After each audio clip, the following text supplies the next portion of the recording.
prepare your list of questions, not your argument. Questioning, as I've said, gives you control and space. It can put group pressure on them, as I demonstrated to you when I asked you, what did you think of this lecture? Okay, so you can actually confront somebody, put group pressure on.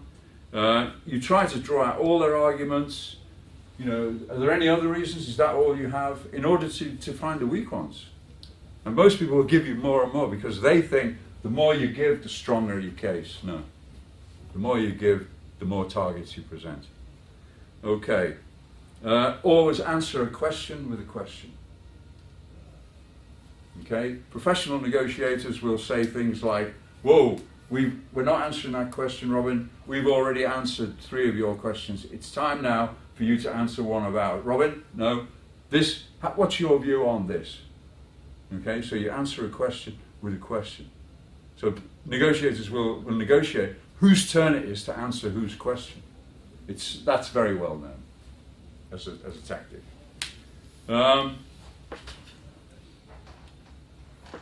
Number 4 is quite interesting. I do it all the time. Negotiations, group negotiations, can be very kind of chaotic. Okay, and simply just announcing what you're going to do before you do it. So announce your behavior before you do it. It makes you look totally transparent. It makes you look very simple, but it's like this, you know, it's like all the noise, you know. Excuse me, at this point, I would like to make a proposal. You know, and then you'll see the noise go like that, goes down. Can I make a proposal, please? May I make a proposal? Yeah? Okay. So then we'll be interested in taking 20 of your items at a 15% discount. Can you tell me how you view that? Okay. So announce what you're going to do before you do it. Okay. Or if they make a proposal, so they say, you know, we will let you have 20 items at a 15% discount. You say, is this a proposal from you? Are you making a proposal to us, like in all the noise? Are you making? Okay, this is something I would like us all to discuss. What I'm hearing you say is, you will supply 20 of this item at a 15% discount. Am I hearing you right? Yeah? Okay. Can you tell me, please, what's the basis of your figures here? Where are you getting these numbers from? Immediately with a question. Okay, so go in, you answer it with a question. But what I'm doing first to get order in the room is, you're making a proposal. Am I hearing you? Okay, this is something I would like us now to discuss. Can you please tell me? And then, what's the basis of your figures on this? Or tell me about your cost base. Okay, so you go in with a question so that you've always got them as far as possible on the back foot. Okay, that's what questioning gives you. And that announcing what you're going to do, your behavior looks very simple. Excuse me, can I ask you a question? Just something like that is a very powerful intervention in a group, but it makes you look like a normal guy. You should, as I say, you come across as a person first and a negotiator second. Present yourself as an amateur. Okay, amateur is also a way, of course. I'm not talking about being liked. I'm just saying, if you're informal and you can build a relationship with people, often in a negotiation, they'll go extra in order to help you out. If they see you as a person first and a negotiator second, it's very important. Okay. In my experience, that's a very important point. Okay.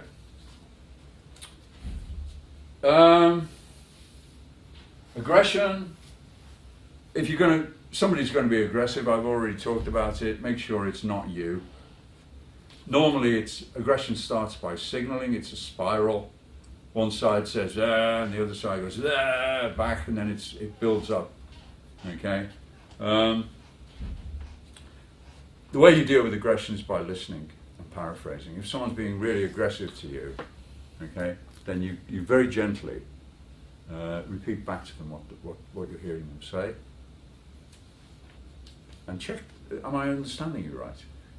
As I've said to you before, it's a chance for you to get extra information. Number 6, don't follow their proposal with a counter proposal. Right? If they make a proposal, they want to know what you think of their proposal. They don't want, if they say 15, don't go back and say 20. Okay? Say 15, am I hearing you right? You're saying 15, yeah? Okay, what's this I'd like to discuss? What's the basis of the 15? Discuss their proposal. Don't go in with a counter proposal. They don't want to hear a counter proposal. They want to hear what you think about their proposal. So discuss their proposal with a view to being able to question it and get the weakest kind of points and negotiate around the weakest points. You demonstrate back that you've heard what people are saying. Okay? It's the greatest compliment you can pay anybody, even your worst enemy, is to show them that at least you're hearing what they're saying. Try it, because it doesn't happen in normal life. I train executives in listening a lot. Okay, a lot. It's one of the biggest training things I do, is running little workshops where people have to paraphrase, do tasks and paraphrase. Do not start your sentences with yes, but. Start your sentence with yes, and it forces you to listen. It's real simple. You know, so don't yes, but people. So what? Yes, and what I'm hearing you say is this. Is that right? Yeah. Yes, and well, what I'm thinking then is but, and then build on it. Negotiation is about what we agree on. It's not about fighting about what we disagree about. That's for the street. Okay, so you're listening for things that you can discuss and you can agree upon. Okay? I'm nearly done here. Number 8, you keep a record of what's been agreed, the written thing I told you. And the final thing, come over a person first and negotiate a second. I would say,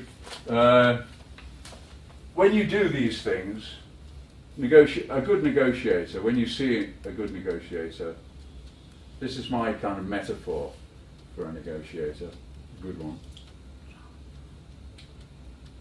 And that's, of course, the swan. When you see the swan on the lake... Yeah, don't get too close. No, they bite, huh? Or they can break your arm with the wing. Oh, but when you see a swan on a lake, above the water, when you look above the water, the swan is just gliding very peacefully, okay? But if you look under the water, the swan is actually quite busy. It's doing quite a lot of things, okay? So you should, if you come across, excuse me, can I ask you a question, please? This is something I'd like us to discuss.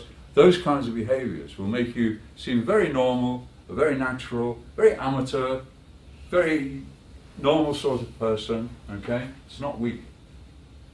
But under the water, if you do these kinds of things, the things we're talking about here and here, then you're going to be extremely busy. Okay?